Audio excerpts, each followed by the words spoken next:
Mummy box కట్టేసావా? పెట్టేసాను. Fresh up అయ్యారా నువ్వు అన్న ఇద్దరు? అసలు అన్నయ్య ఈరోజు స్కూల్కి రారు కదా మమ్మీ. ఎగ్జామ్ ఉంది కదా అన్నయ్యకి.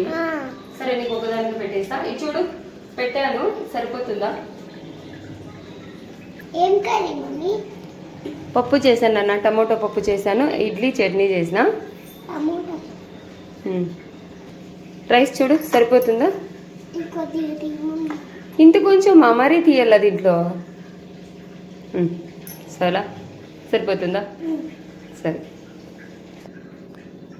డాడీ నైట్ డ్యూటీ చేసి వచ్చారు కదా, ఇంకా నేనే డ్రాప్ చేసి రావాలా? సరే మనమే ఇద్దరం వెళ్దాం.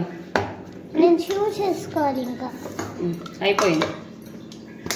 ఇంకెక్కడ వచ్చేసి బుజ్జితల్ని స్కూల్కి అయితే తీసుకెళ్తున్నాను. అయితే ఇక్కడ ఒక విషయం చెప్పాలి, నిజానికి నాకు సైకిల్ కూడా రాదు. అలాంటిది ఒక 3 డేస్లోనే స్కూటీ నేర్చేసుకున్నాను, అది కూడా మా వారి వల్లే. అయితే నేను ఏ డ్రైవింగ్ స్కూల్కి వెళ్ళలేదు, మా వారి నేర్పించారు. మార్నింగ్ ఈవినింగ్ డైలీ తీసుకెళ్లేవారు అనమాట. ఒక 3 డేస్లోనే బండి అయితే నేర్చేసుకున్నాను. అయితే మనం ఏదైనా చేయాలనుకున్నప్పుడు సరే నువ్వు చెయ్యి, నువ్వు చేయగలవు అని ఒక స్ట్రాంగ్ పర్సన్ కనుక మనకి సపోర్ట్ చేస్తే గనక మనం ఏదైనా చేయగలము.